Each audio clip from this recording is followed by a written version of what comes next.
मुझसे पूछते हो मैं तुम्हारे होने वाली, तुम ऐसा कहकर मुझे लज्जित कर रही हो, लज्जित कर रही हो। सुपनेखा कहती है, अरे ओ राजकुमार, तुम इतने भोले मत बनो, मैं तुझसे विवाह करना चाहता हूं, इसलिए हे राजकुमार तुम मेरी बात मानो और मुझसे विवाह कर लो। लक्ष्मण कहते हैं, नहीं नहीं सुंदरी, मैं नहीं कर सकता।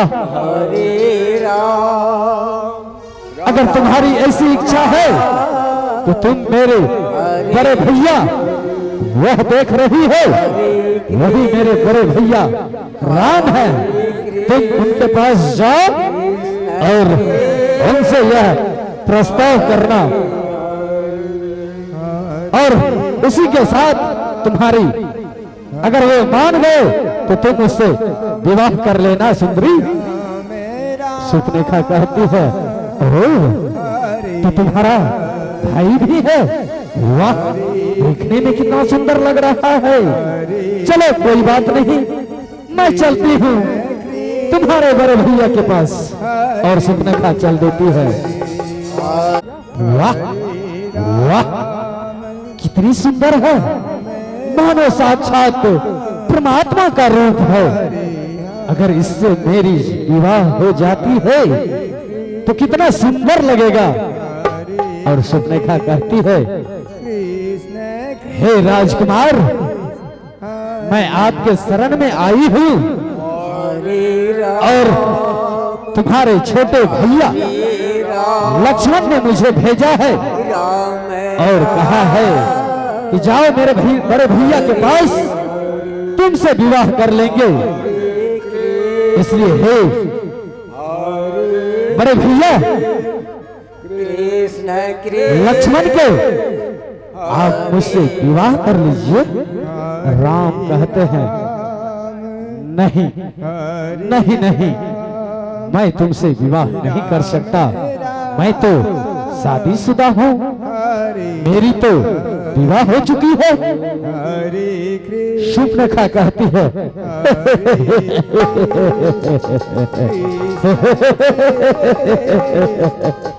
वाह वाह तुम कितने भोले बन रहे हो, तुम्हें शर्म आ रही है? शर्म करने की कोई बात नहीं है। अगर सृष्टि को आगे बढ़ाना है तो स्त्री और पुरुष का मिलन अवश्य होती है, क्योंकि ब्रह्मा जी इसे अपने पोथी में लिख दिए हैं। इसलिए तुम मुझसे विवाह कर लो राजकुमार, तुम मुझसे विवाह कर लो। राम कहते हैं, नहीं नहीं नहीं नहीं नहीं, मैं नहीं कर सकता, मैं तो शादीशुदा है। इसलिए तुम भैया लखन के पास जाओ और उन्हीं से, वह कुंवारे हैं। और सुपनेखा चल देती है, कहती है ठीक है।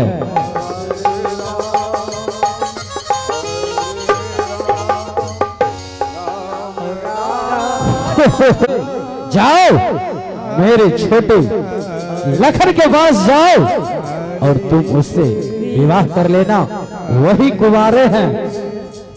लखन कहते हैं, अरे सुंदरी, तुमसे भैया झूठ बोल रहे हैं, इसलिए मैं तुझसे विवाह नहीं कर सकता जब तक मेरे भैया आदेश ना दे दें। इसलिए मेरी कहना मानो और पुनः तुम मेरे बड़े भैया राम के पास जाओ और उन्हीं से विवाह कर लेना।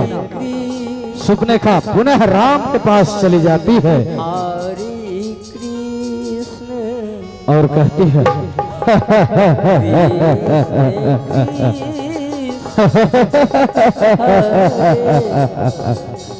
और राम से कहती है, अरे राजकुमार, तुम तो बड़े भोले निकले, तूने तो मुझे परेशान करके रख दी। तूने अपने छोटे भाई के पास भेजा, वो मुझे तुम्हारे पास भेजते हैं और तुम पुनः उनके पास भेजते हो। बात क्या है बताओ राजकुमार, क्या बात है? मैं तो तुम दोनों भाई को पसंद करती हूँ।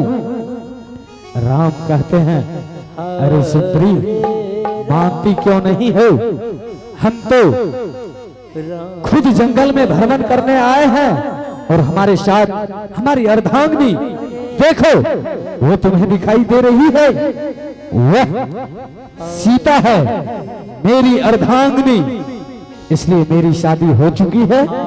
मैं तुमसे विवाह नहीं कर सकता क्योंकि एक पत्नी व्रता पुरुष का धर्म होता है कि अपने पति के साथ कभी धोखा नहीं, अपने पत्नी के साथ कभी धोखा नहीं कर सकते। इसलिए तुम जाओ और लखन के पास जाओ। और इस बार सुपनेखा लखन के पास नहीं जाती है और उसके मन में हो जाता है क्यों नहीं इस सुंदरी को ही समाप्त कर दिया जाए। और लखन पुष्प वाटिका से फूल तोड़ने के लिए आगे बढ़ते हैं और गुस्से के मारे आगे बढ़ती है सुपनेखा और कहती है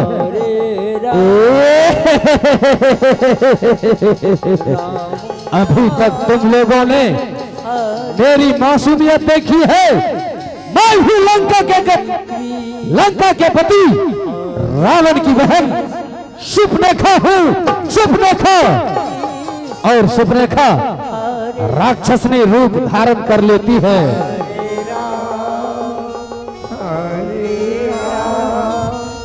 राम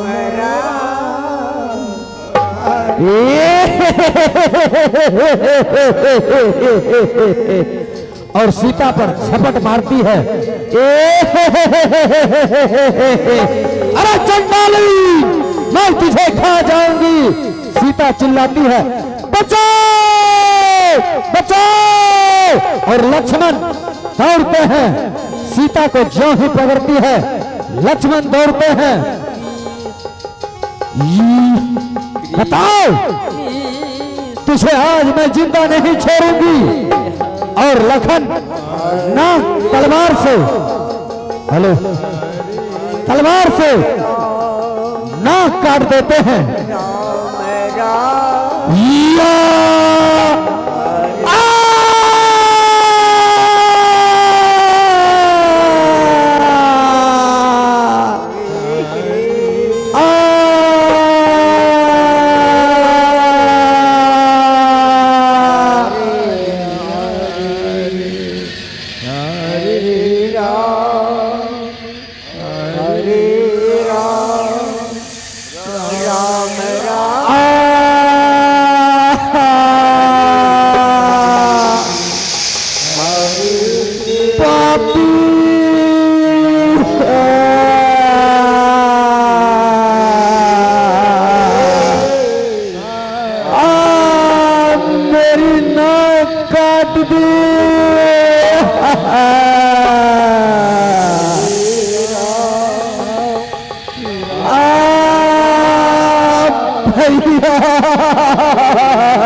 और लखन भगवान राम के पास पहुंच जाते हैं